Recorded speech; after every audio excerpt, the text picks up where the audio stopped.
رمضان کی بہاریں طیبہ کی فضائیں ہوں اور جھومتے پھرتے ہوں اور جھومتے پھرتے ہوں آتار مدینے میں اور جھومتے پھرتے ہوں ہم سب بھی مدینے میں الصلاة والسلام عليك يا رسول الله وعلى آلك وأصحابك يا حبيب الله الصلاة والسلام عليك يا نبي الله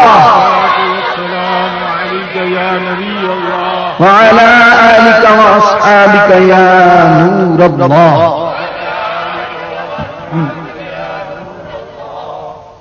صلوا على الحبيب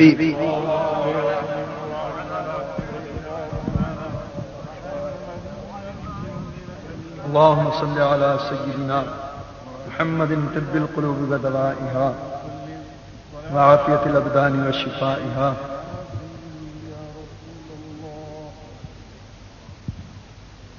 وعافية الأبدان وشفائها ونور الأبصار وضيائها وعلى آله وصحبه وبارك وسلم صلاة وسلاما عليك يا سيدي يا سيدي يا سيدي يا رسول الله.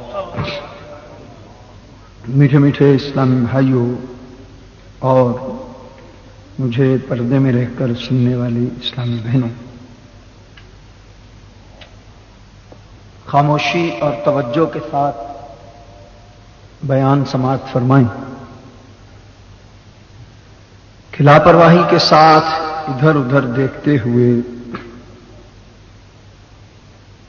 درس و بیان سننے سے اس کی برکتیں زائل ہونے کا اندیشہ ہے. سرکار دو عالم صلی اللہ علیہ وسلم کا فرمان خوشبودار ہے کہ جو شخص مجھ پر ایک مرتبہ درود پاک پڑھتا ہے اللہ تبارک و تعالی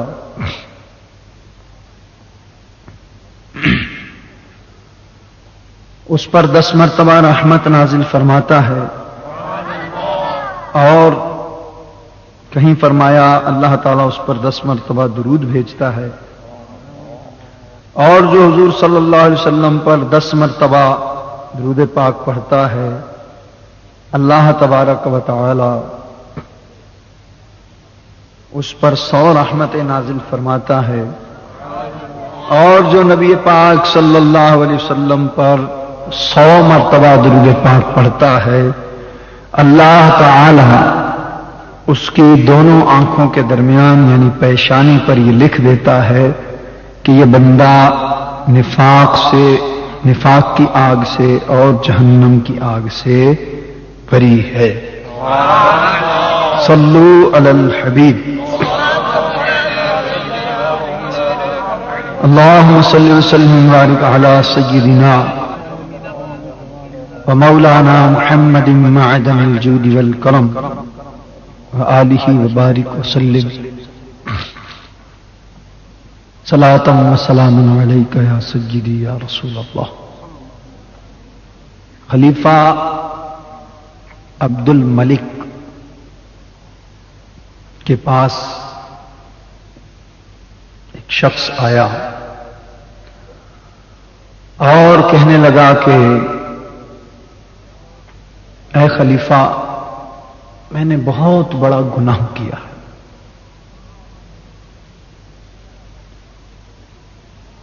خلیفہ نے پوچھا کیا تیرا گناہ آسمان و زمین سے بھی بڑا ہے؟ کہنے لگا ہاں.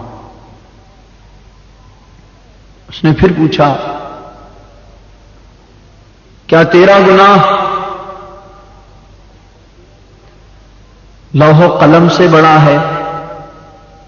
اس نے کہا ہاں. اس نے پوچھا کیا تیرا گناہ عرش و کرسی سے بھی بڑا ہے؟ اس نے کہا ہاں اے خلیفہ، میرا گناہ عرش و کرسی سے بھی بڑا ہے۔ تو خلیفہ نے کہا کہ تیرا گناہ چاہے جتنا بھی بڑا صحیح، لیکن اللہ تبارک و تعالی کی رحمت سے بڑا نہیں ہو سکتا۔ اس نے جب یہ سنا تو اس کے سینے میں تھما ہوا آنسوؤں کا طوفان آنکھوں کے راستے بہہ نکلا، خوب رویا، روتا رہا۔ جب کچھ افاقہ ہوا تو کہنے لگا اے خلیفہ، میں دراصل کفن چور ہوں، میرا کام قبریں کھود کر، تازی قبریں کھود کر کفنوں کو چرانا ہے۔ میں نے رات 5 قبریں کھودی اور ان میں 5 مناظر دیکھے۔ میں بڑا گنہگار ہوں، میں وہ آپ کو بتانے کے لیے آیا ہوں۔ صاحب تذکرۃ الواعظین لکھتے ہیں کہ اس نے بتانا شروع کیا، کہنے لگا اے خلیفہ، میں نے پہلی قبر کھودی، جب تختے کو یا سلوں کو میں نے ہٹایا تو یہ دیکھ کر میری چیخ نکل گئی کہ مردے کا منہ قبلے سے پھرا ہوا تھا، معاذ اللہ ثم معاذ۔ کہنے لگا میں گھبرا کے پیچھے ہٹا تو ایک آواز آئی، رک جاؤ اور اس سے پوچھو تمہارا کیا گناہ تھا جس وجہ سے قبر میں تمہارے چہرے کو قبلے سے پھیر دیا گیا۔ اب رات کا سناٹا، قبرستان اور قبر کھودی ہوئی اور مردے کا کفن چرانے کے درپے جو شخص ہو، اگرچہ یہ بھی بہت بڑے دل گردے کا کام ہے، بلکہ ڈھٹائی کا کام ہے، لیکن جب نہ ایسی آواز آئے جو پردہ غیب سے آ رہی ہو تو کیا حالت ہو رہی ہوگی۔ اس نے کہا میں نے اس آواز کو جواب دیا مجھ میں ہمت نہیں، تو اس آواز نے مجھے بتایا کہ سنو، یہ وہ شخص ہے جو شراب پیا کرتا تھا۔ تو دیکھا کہ مردہ اس کی زبان گدی کی طرف سے نکالی ہوئی ہے اور اس پر عذاب ہو رہا ہے، زبان اس طرف کی بجائے گردن کی طرف سے نکلی ہوئی۔ پھر وہی سوال و جواب ہوئے، آخر کار اس کو بتایا گیا کہ یہ وہ شخص ہے جو غیبتیں کیا کرتا تھا اور مسلمانوں کو آپس میں لڑواتا تھا۔ چوتھی قبر، اس کو کھودنے کے بعد اس پر ایک اور دہشت کا عالم طاری ہوا۔ دیکھتا ہے کہ مردہ اس کے ہاتھ اور پاؤں میں کیل ٹھکے ہوئے اور وہ آگ میں الٹ پلٹ ہو رہا ہے، آگ میں اس کو عذاب دیا جا رہا ہے۔ تو پھر اس کو بتایا گیا کہ یہ وہ شخص ہے جو نماز میں اور رمضان کے روزوں میں سستی کیا کرتا تھا۔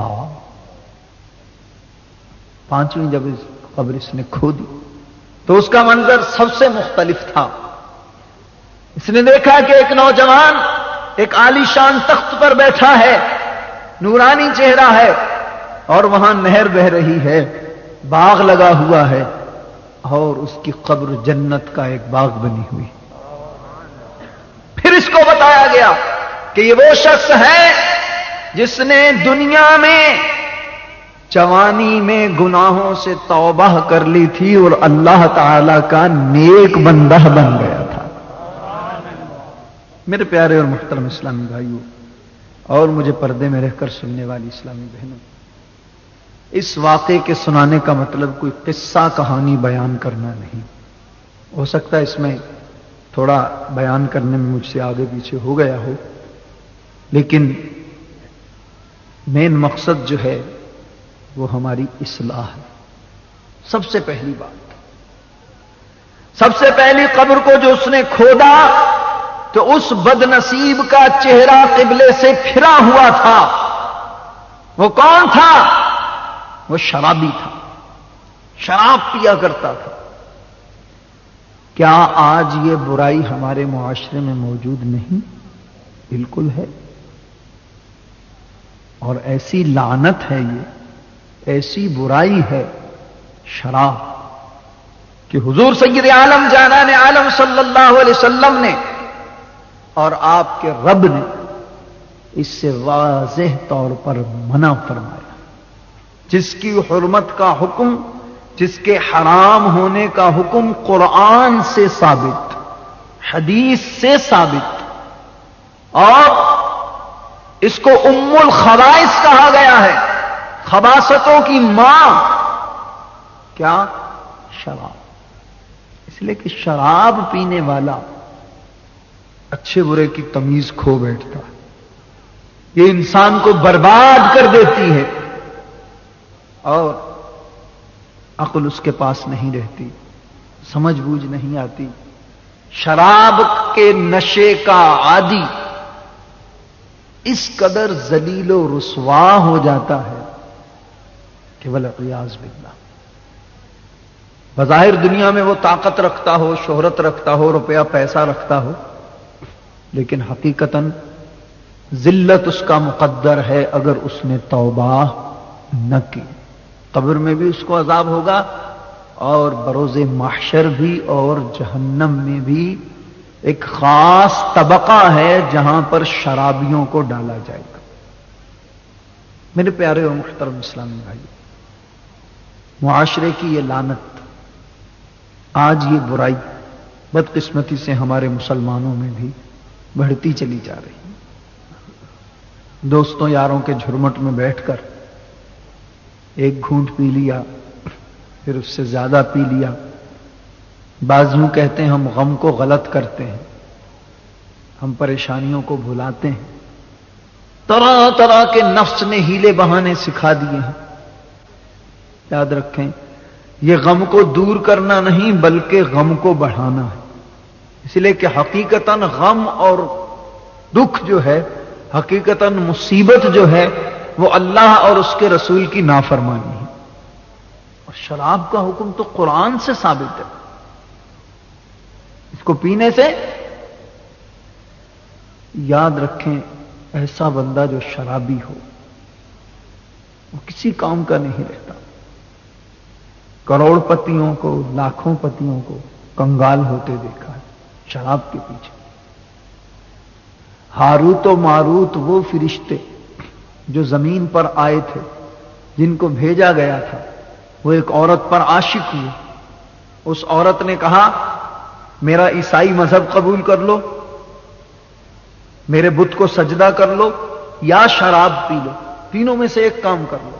انہوں نے سوچا عیسائی مذہب ہم قبول نہیں کریں گے، بت کو ہم سجدہ نہیں کریں گے، چلو شراب پی لیتے ہیں. شراب پی اور شراب کا نشہ چڑھا، انہوں نے بت کو بھی سجدہ کر دیا، اس کے شوہر کو بھی قتل کر ڈالا. اور نتیجتاً کیا ہوا؟ جو اسم اعظم ان کے پاس تھا وہ بھی اس عورت نے پوچھ لیا اور اس کو مسخ کر کے وہ اوپر چلی گئی، اس کے چہرے کو مسخ کر دیا گیا. اور یہ دونوں جو پہلے فرشتے تھے بعد میں اپنے اس عمل کی وجہ سے عذاب الہی کے مستحق ہوئے، آج تک کنویں میں الٹے لٹکے ہوئے. اور پیارے اور محترم اسلامی بھائیوں، میں کیا مثال دوں؟ معاشرے کے حالات سب سے بڑی مثال ہے. ہمارے سامنے ایسی عبرت کی صورتیں موجود ہوتی ہیں کہ جن بیچاروں کی یہ عادت پڑ جاتی ہے. پیارے اور محترم اسلامی بھائیوں، یہ عادت کیوں پڑتی ہے؟ بری صحبت کی وجہ سے، گندی صحبت کی وجہ سے۔ اسی طرح اور نشوں کو لے لیجیے، مختلف قسم کے، آپ کو بھی معلوم ہے، مجھے بھی معلوم ہے، یہ سب تباہ کاریاں، یہ سب بربادیاں اچھے لوگوں سے، اچھی صحبت سے دور ہونے اور بری صحبت کو اختیار کرنے سے آتی ہیں۔ اللہ تعالی ہمیں ایسی تمام برائیوں سے بچائے۔ تو ایسا اگر کوئی اسلامی بھائی سن رہا ہو کہ جس کو یہ بری عادت ہو شراب کی یا دوسرے نشے کی، اس کی بارگاہ میں ہاتھ جوڑ کر عرض ہے کہ خدا را اپنی اس عادت کو بدلو، چھوڑ دو اس چیز کو کہ جو اللہ اور اس کے رسول کی نافرمانی ہے، کیونکہ اس میں کامیابی نہیں، خسارہ ہی خسارہ ہے۔ خسرت دنیا والآخرہ، دنیا کا بھی خسارہ ہے اور آخرت کا بھی خسارہ ہے۔ اگر خدا نہ خواستہ اسی حالت میں انتقال ہو گیا، کتنے ایسے اخبارات میں واقعات ہیں کہ شراب کی حالت میں ایک شخص بدمست تھا، گٹر میں گر گیا، وہاں مر گیا، گاڑی سے ٹکرا گیا، وہاں مر گیا۔ پھر وقت کا کیا پتا، ضروری تھوڑی گٹر میں گر کے، گاڑی سے ٹکرا کے، ایکسیڈنٹ سے، کسی کی گولی سے موت آئے، ویسے بھی تو آ سکتی، بعضوں کو کثرت نوشی کی وجہ سے موت آ گئی، کیا بنے گا؟ یہ کمزور و ناتوان جسم جو آج ذرا سی تکلیف برداشت نہیں کر سکتا، اگر رب تعالیٰ ناراض ہو گیا اور ایسے گناہوں کے سبب جہنم میں ڈال دیا گیا تو پھر کیا بنے گا؟ اگلا مردہ جس کی شکل خنزیر جیسی ہو گئی تھی، جو شخص جھوٹی قسمیں کھا کر اپنا مال بیچتا تھا، حرام کماتا تھا، مرنے کے بعد اس کا چہرہ معاذ اللہ خنزیر جیسا ہو گیا، سور جیسا ہو گیا۔ سور بڑا ہی خبیث جانور ہے۔ یہاں یہ وضاحت کر دوں کہ لوگوں میں مشہور ہے کہ سور کا نام لینے سے 40 دن تک منہ ناپاک ہو جاتا ہے، ایسی بات نہیں، یہ بات ایسے غلط مشہور ہے کہ سور کا نام نہیں لو، اس سے جو ہے وہ 40 دن تک، بعض کہتے ہیں منہ ناپاک ہو جاتا ہے، بعض پتہ نہیں کیا کیا بولتے ہیں، یہ سب لغویات ہیں، اس کی حقیقت نہیں ہے کوئی، کیونکہ یہ تو ایک جانور کا نام ہے، ہم ایک جانور کا نام لے رہے ہیں، انتہائی خبیث ترین جانور ہے، جس کا بال بھی ناپاک، جس کا پسینہ بھی ناپاک، پورے کا پورا اس کی ہڈی بھی ناپاک، ایسا خبیث جانور، لیکن اس کا نام لینے سے منہ ناپاک نہیں ہوتا۔ قرآن میں خود اس کا نام ہے خنزیر، قرآن پاک میں آیا ہے، لیکن اللہ رب العزت اس کی خباثتوں سے ہمیں بچائے۔ تو پیارے اور محترم اسلامی بھائیوں، وہ شخص جو جھوٹی قسمیں کھا کر مال فروخت کرتا تھا، حرام کماتا تھا، قبر میں اس کا چہرہ اس خبیث جانور سور جیسا کر دیا گیا۔ قسمیں کھانے سے مال تو بک جاتا ہے، لیکن برکت اٹھ جاتی، برکت نہیں رہتی۔ اور پھر جھوٹی قسم کھا کے کسی نے مال بیچا تو اس کا اتنا رزق حرام ہو گیا۔ پیارے اور محترم اسلامی بھائیوں، جو شخص حرام کماتا، یاد رکھیں، جو جسم حرام سے پلا بڑھا، اس جسم کو جہنم کی آگ جلائے گی، جیسا بھی حرام کھاتا ہو، بالخصوص رزق حرام۔ اور رزق حرام کھانے والے سے عبادت کی لذت چھین لی جاتی ہے، اس کو عبادت کی لذت نہیں آتی۔ رزق حرام کھانے والا اور کمانے والا مرنے کو تو مر جائے گا، کتنا کھا پائے گا؟ جتنا پیٹ ہے، ایک بالش جتنا پیٹ ہے، کتنا کھا سکے گا؟ 2 روٹی، 4، 10، 15، 20 کتنی کھائے گا؟ پہنے گا کتنا؟ جتنا جسم ہے۔ خرچ کتنا کرے گا؟ جتنی اس کی حاجات ہیں۔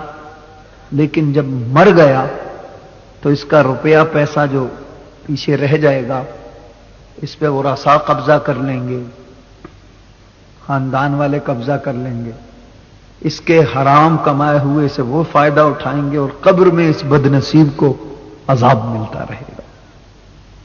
تو اللہ تعالی ہمیں حرام کمائی سے بچائے، حلال کمانے کی توفیق عطا فرمائے۔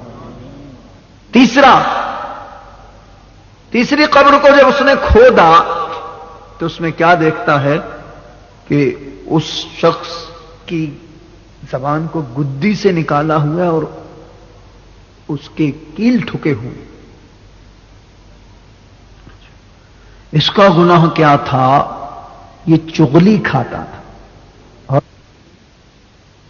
اور کوئی پہلو موجود ہو تو اندر سے آواز آتی ہے، سنتا رہے، پتہ تو چلے گا اس کی کیا خامی ہے، اور دل میں بندہ خوش ہوتا ہے کہ لو اس کی برائیاں مجھ پر آشکار ہو۔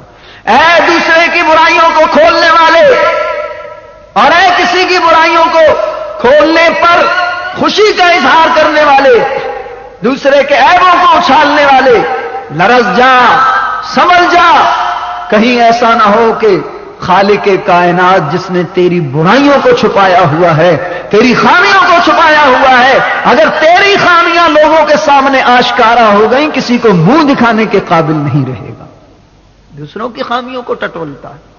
قرآن میں فرمایا ولا تجسسوا، تجسس مت کرو، اور قرآن میں فرمایا ولا یغتب بعضکم بعضا، اور ایک دوسرے کی غیبت نہ کرو۔ ایود احدکم ان تاکل لحم اخیہ میتا فکرہتموہ، کیا تم یہ پسند کرو گے کہ تم اپنے مردہ بھائی کا گوشت کھاؤ؟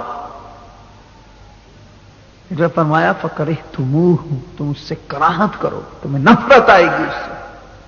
تو غیبت کرنے والا گویا کہ اپنے مردہ بھائی کا گوشت کھاتا ہے۔ سرکار صلی اللہ علیہ وسلم نے فرمایا روزہ رکھو، جب تک میں نہ کہوں اس وقت تک افطار نہ کرنا، یہاں تک کہ افطار کا ٹائم آ گیا، فرمایا افطار کر لو۔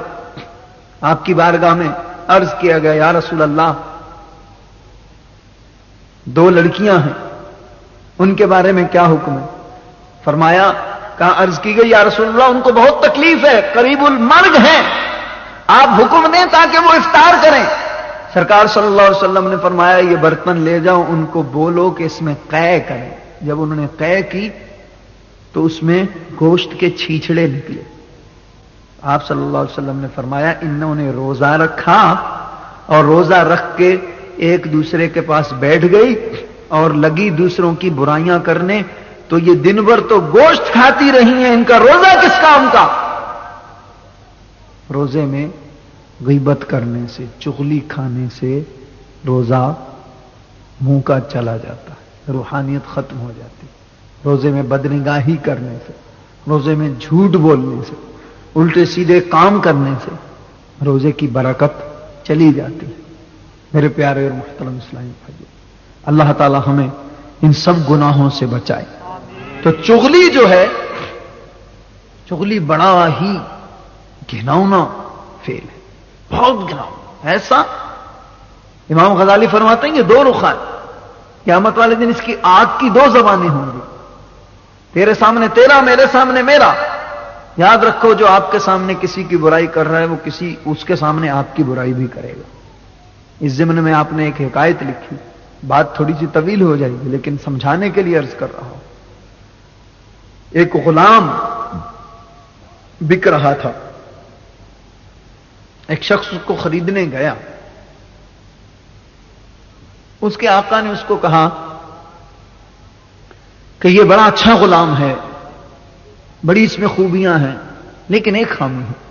کیا؟ بولے یہ غیبت کر، چغلی کھاتا۔ اس نے کہا چغلی کھاتا ہے؟ کوئی مسئلہ نہیں، بس باقی تو سب خیر ہے نا؟ اس نے کہا ہاں خیر ہے۔ جیسے بے نمازی کو آج برا ہی نہیں سمجھا جاتا، یہ خوبی ہے، یہ خوبی ہے، یہ خوبی ہے، خامی کیا؟ نماز نہیں پڑھتا، ارے کوئی بات نہیں، سب چلے گا۔ سبھی نوکر بھی رکھ لیتے ہیں، دکان پہ بھی رکھ لیتے ہیں، اپنے کام بھی حل کرا لیتے ہیں۔ اللہ تعالی ہمیں بھی سمجھ بوجھ عطا فرمائے۔ ایک مرتبہ درود پاک پڑھ لیجیے۔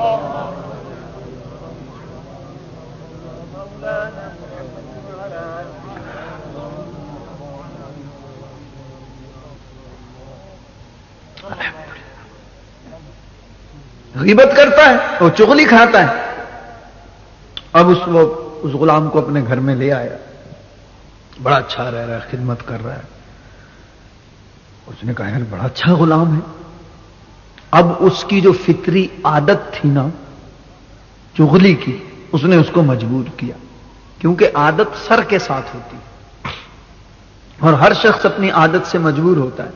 حضرت خواجہ نظام الدین محبوب الہی آپ دریائے گنگا کے کنارے وضو کر رہے تھے، دیکھا ایک بچھو پانی میں ڈبکیاں کھا رہا ہے، کیونکہ بچھو تیرنا نہیں جانتا، یہ ڈوب کے مر جاتا ہے۔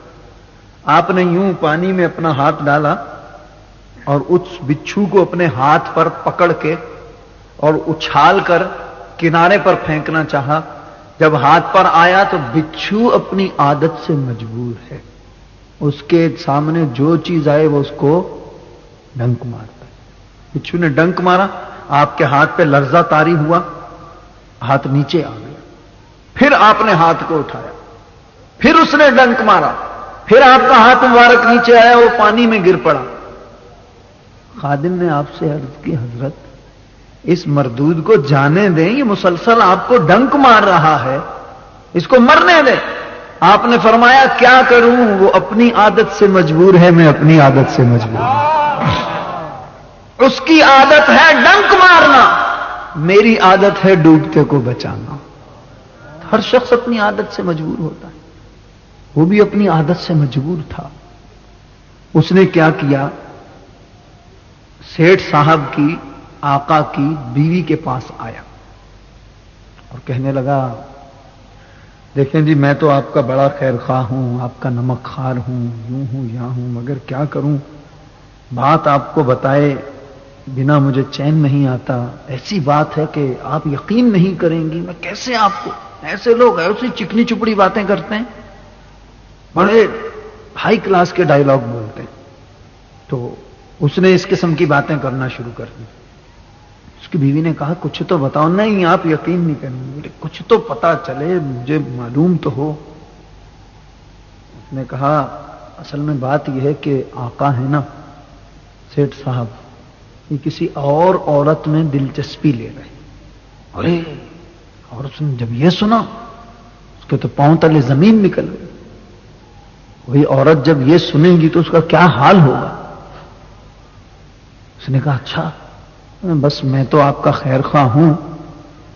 جب اس نے کہا تم ٹوہ میں رہو اور دیکھو یہ کیا کرتے ہیں۔ بولو میں ٹوہ میں بھی رہوں گا، اور بس آپ مجھ پہ بھروسہ رکھیں اور آقا سے نہیں پوچھیے گا، ورنہ وہ کچھ اور سمجھ جائیں گے، میں ان کی پھر ٹوہ نہیں لگا سکوں گا، ان کو مجھ پہ شک ہو جائے گا۔ اب وہ اس نے یقین کر لیا بیوقوف عورت نے۔ اور ایسے معاملوں میں عورتیں ہوتی شکی مزاج ہیں۔ اچھا، اب وہ اپنی عادت سے مجبور آقا کے پاس گیا اور کہنے لگا کہ حضور ایک عرض کرنا ہے۔ کیا؟ بولو بس کہتے ہوئے بھی شرم آتی ہے، آپ کا نمک خوار ہوں، آپ کے ٹکڑوں پہ پل رہا ہوں، آپ کا غلام ہوں، مگر میں اس کے بغیر رہ نہیں سکتا، میں کیا کروں؟ آپ تو سارے گھر سے آ جاتے ہیں، آپ کو کیا پتا پیچھے کیا کیا کچھ ہوتا رہتا ہے۔ اس نے کہا کیا؟ اس نے کہا مجھے لگتا ہے کہ جو آپ کے گھر والی ہیں وہ آپ کو مارنا چاہتی اور کسی اور میں دلچسپی لے رہی۔ میں جب یہ سنا، کہا آپ غصے میں مت آئیے، ان سے نہیں کہیے گا، بس آپ مجھ پہ بھروسہ رکھیں، میں ٹوہ میں لگا ہوا ہوں، میں آپ کو بتا دوں گا۔ اسی طرح 2-3 مرتبہ اس نے گفتگو کر کے دونوں کے شک کو قوی کر دیا، اور پھر اس عورت سے کہنے لگا کہ آپ ایک کام کرنا، اپنے شوہر کی داڑھی کے جو گلے کی طرف، یہ جہاں نرخرا ہوتا ہے، یہاں کے بال جو ہے وہ آپ رات کو جب آپ کے شوہر سو جائیں نا تو آپ اس طرح سے یہاں کے تھوڑے سے بال کاٹ کے مجھے دے دینا، میں ان بالوں پہ کوئی جنتر منتر پڑھوں گا اور وہ پھر آپ کے قبضے میں آ جائیں گے اور کسی اور کی طرف دیکھیں گے بھی نہیں۔ عورتیں تو یہ 70 سالہ سنیاسی باولا، 80 سالہ سنیاسی باولا، ان کے پاس لائن لگی ہوئی ہوتی ہے ایسے بے وقوفوں کی، اور وہ ایسے پٹیاں پڑھاتے ہیں۔ نوجوان آئے گا اس کے لیے الگ ہتھیار، عورت آئے گی اس کے لیے الگ ہتھیار، بوڑھا آئے گا اس کے لیے الگ ہتھیار، بوڑھی عورت آئے گی اس کے لیے الگ ہتھیار۔ وہ بڑے یعنی کہ ٹیکٹ باز ہوتے ہیں، اور جس پر جادو نہیں ہوتا اس پر کر ڈالتے ہیں اور اپنا کاروبار چمکاتے ہیں اور لوگوں کی زندگیوں سے کھیلتے ہیں، لوگوں کی عزتوں سے کھیلتے ہیں۔ بہت سی ایسی عورتیں جو اس چکر میں طرح طرح کے الٹے سیدھے لوگوں کے پاس جاتی ہیں کہ بس یہ ہمارے پاس رہے، ان کے دلوں میں شک شبے لوگ ڈال دیتے ہیں. تو اس حکایت پہ میں انشاءاللہ آخر میں تبصرہ کروں گا نا، میں بھول جاؤں تو مجھے یاد دلا دیجیے گا، اس سے انشاءاللہ آپ کو بڑا فائدہ ہوگا. اگر وہ گر ہم نے پکڑ لیا نا تو انشاءاللہ کبھی کسی کا گھر برباد نہیں ہوگا انشاءاللہ. چنانچہ اس نے کہا یہ بال آپ دیجیے گا، میں پڑھ کے دوں گا، آپ اپنے پاس رکھیے گا تو آپ کا شوہر کسی کی طرف دیکھے گا بھی نہیں. اب اس نے کہا ٹھیک ہے. ادھر اس کے پاس گیا، کہنے لگا حضرت میں نے کہا نا وہ آپ کی دشمن ہے اور آپ کو مارنا چاہتی ہے، آج رات آپ جب سوئیں گے نا تو اس طرح لے کے آپ کا گلا کاٹنے آئے گی، آپ ہوشیار رہیے گا. اچھا. اور ادھر وہ جب لیٹا تو اس کو نیند کہاں آتی، نیند تو سینکڑوں میل دور تھی اس سے. اب اس نے ایسے ہی جھوٹ موٹ آنکھیں بند کر لی. عورت نے جب دیکھا کہ اب یہ شاید سو گئے، اس طرح لے کے وہ آگے بڑھی، اس طرح لے کے وہ آگے بڑھی اور گلے کے پاس سے جب بال کاٹنا چاہے اس نے وہیں پکڑ لی، اس طرح سے اس عورت کو ذبح کر ڈالا. عورت کے خاندان والوں کو جب پتا چلا اس نے اس کو مار ڈالا، اس کے خاندان والوں کو پتا چلا انہوں نے اس پر حملہ کر دیا. یوں ایک بدبخت چغل خور کی وجہ سے دو خاندان تباہ و برباد ہو گئے. کتنی بڑی نحوست ہے. اور حقیقت ہے بعض چغل خور ایسے ہوتے ہیں خاندان کے خاندان برباد کر دیتے ہیں، محلوں میں آپس میں پڑوسیوں میں پھوٹ ڈلوا دیتے ہیں، دکانیں برابر برابر، بڑے اچھی دوستی ہے آپس میں پھوٹ ڈلوا دیتے ہیں. تو عرض یہ کرنا تھا اس واقعے سے جو کچھ ہمیں پتا چلا، غیبت کی، چغلی کی مذمت، چغلی کی برائی. دوسرا یہ کہ جب ہمارے کسی عزیز، ہمارے رشتہ دار، ہمارے دوست، بالخصوص میاں بیوی کا جو رشتہ، جو اعتماد کا رشتہ ہے، خون کا رشتہ نہیں ہوتا ہے عموماً، ٹھیک ہے عزیز رشتہ دار ہوتے ہیں، لیکن میاں بیوی کا رشتہ یہ اعتماد پر قائم ہے. ایک دوسرے پہ اعتماد پہ پوری زندگی چلتی ہے. اگر اعتماد نہیں ہوتا آپس میں، گھر جو ہے وہ جنت بننے کی بجائے مصیبت بن جاتا ہے. تو خاص کر میاں اور بیوی کے معاملوں میں جب کوئی ہماری گھر والی سے متعلق یا ہمارے گھر والے سے متعلق کوئی کسی بھی قسم کی بات بتائے، خواہ وہ ہمارا کیسا ہی خیر خواہ ہو، یہ اس بات کو اپنی پلو میں باندھ لیں، اپنے ذہن میں بیٹھا لیں کہ ہمیں اس کی بات پر یقین نہیں کرنا.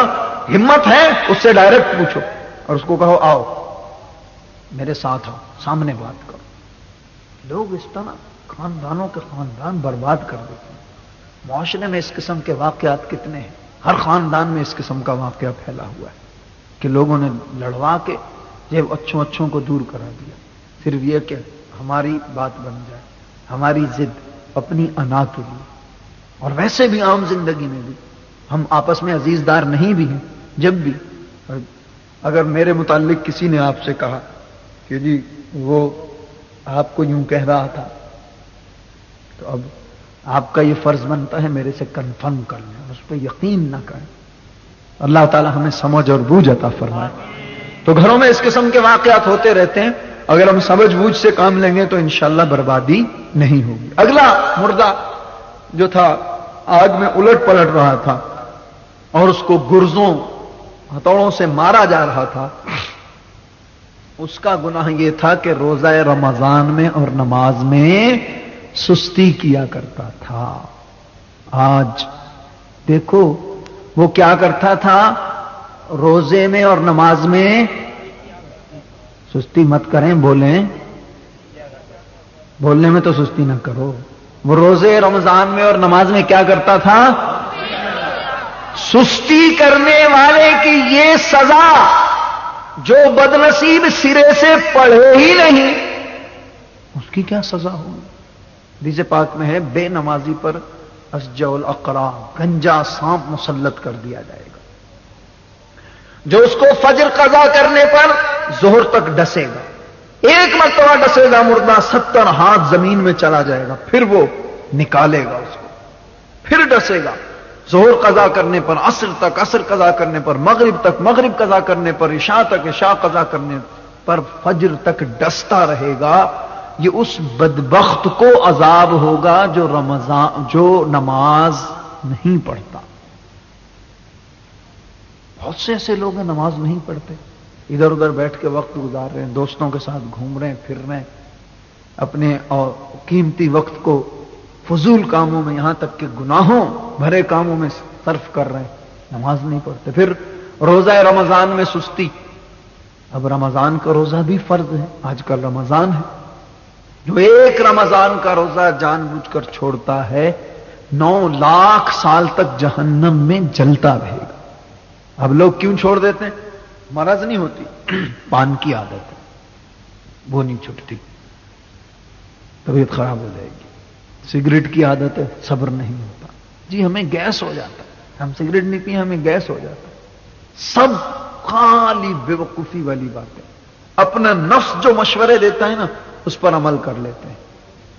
یاد رکھیں میرے پیارے اور محترم اسلامی بھائیوں، آج اپنے نفس کے ہیلے بہانوں میں اپنے آپ کو مطمئن کر لیں گے، بلکہ اپنے آپ کو بھی نہیں مطمئن کر پاتے، اپنے آپ سے بھی نظریں چراتے ہیں، لیکن رب تعالی سب کچھ جانتا ہے۔ اللہ تعالی علام الغیوب والشہادہ۔ اگر جان بوجھ کر روزہ چھوڑ دیا تو ایک روزے کے بدلے 9 لاکھ سال جہنم میں جلنا پڑے گا۔ تو اگر کوئی ایسے بھائی بیٹھے جو جان بوجھ کر روزہ نہیں رکھتے اور کوئی ان کو پرابلم بھی نہیں ہے، کوئی مسئلہ بھی نہیں ہے، تو ان کی بارگاہ میں عرض ہے خدا را اپنی آخرت کو سوچو، یہ رمضان کی برکتیں حاصل کر لو۔ ابھی تو 10 دن ہی گزرے ہیں، 20 یا 19 دن باقی ہیں، مغفرت کا عشرہ آج اس کی پہلی رات ہے۔ آؤ اللہ تعالیٰ کی بارگاہ میں جھک جاؤ، نمازیں پڑھو، روزے رکھو، اللہ کی اطاعت و فرما برداری کرو، جوانی میں یا عمر کے جس حصے میں بھی ہو توبہ کرو، اور خاص کر میرے نوجوان بھائیوں کی بارگاہ میں عرض ہے کہ اپنی زندگی پر ترس کھاؤ، توبہ کرو، اور ذرا 5ویں قبر کا منظر ملاحظہ کرو کہ وہ نوجوان جس نے جوانی میں توبہ کی تھی اس کی قبر جنت کا گلزار بن گئی تھی۔ تو ہماری قبر بھی بن سکتی ہے انشاءاللہ اگر ہم سچے دل سے توبہ کریں گے، اللہ اور اس کے رسول کے احکامات پر عمل کریں گے۔ زندگی کا کیا بھروسہ، 4 دن کی چاندنی پھر اندھیری رات، وقت کا کیا پتہ، آج ہیں کل نہیں ہیں، کل بھی دیکھنا نصیب ہو یا نہ ہو۔ تو مغفرت کے عشرے کی آج پہلی رات ہے، سچے دل سے اللہ رب العزت کی بارگاہ میں توبہ کر لو کہ یا رب العالمین، آج تک ہماری جتنی نمازیں قضا ہوئی ہیں، جتنے روزے قضا ہوئے ہیں، ان سب پر ہم تیری بارگاہ میں توبہ کرتے ہیں، اور ہم آئندہ کوئی نماز قضا نہیں کریں گے اور روزہ قضا نہیں کریں گے، اور جو قضا ہو چکا ہے ان کو ادا کریں گے، اور اللہ رب العزت توفیق دے تو ہم اس کے احکامات پر عمل کریں۔ یہ مہینہ بڑا پیارا مہینہ ہے، اس میں اللہ رب العزت کی رحمت چھما چھم برستی ہے۔ سرکار دو جہاں صلی اللہ علیہ وسلم نے ارشاد فرمایا، اگر میری امت کو معلوم ہوتا کہ رمضان کیا ہے تو خواہش کرتی کہ سارا سال ہی رمضان رہتا، ہر گھڑی رحمت بھری، ہر گھڑی فضیلت بھری۔ آؤ اللہ کی بارگاہ میں جھک جاؤ، سحری میں دعا مانگو گے قبول ہوگی، افطار میں دعا مانگو گے قبول ہوگی، رات میں دعا مانگو گے قبول ہوگی، دن میں دعا مانگو گے قبول ہوگی۔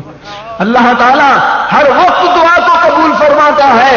آؤ اور اللہ کی بارگاہ میں جھک جاؤ، گناہوں سے توبہ کرو، اور دعوت اسلامی کے ساتھ مل کر دین کو پھیلاؤ، دین پر عمل کرو۔ الحمدللہ تبلیغ قرآن و سنت کے عالمگیر غیر سیاسی تحریک دعوت اسلامی کا یہی مقصد ہے کہ ہم سب مل کر دین کا کام کریں، اللہ اور اس کے رسول کے احکامات پر چلیں۔ الحمدللہ اسی مقصد کے تحت دعوت اسلامی کا ہفتہ واری اجتماع ہر ہفتے کو فیضان مدینہ میں ہوتا ہے۔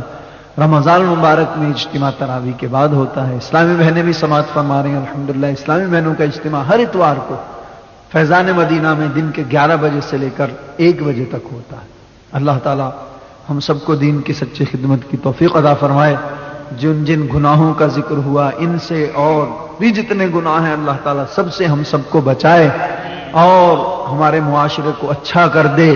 اے کاش بری صحبتوں سے ہمیں چھٹکارا مل جائے اے کاش برائی کے جتنے اڈے ہیں وہ سب کے سب تباہ و برباد ہو جائیں، بلکہ ان اڈوں کو چلانے والے سچے دل سے توبہ کر کے اللہ کے نیک بندے بن جائیں، کیونکہ ہماری تو یہی خواہش ہے کہ سب اللہ کے نیک بندے بن جائیں، سب نبی پاک علیہ الصلوۃ والسلام کی سنتوں پر عمل پیرا ہو جائیں۔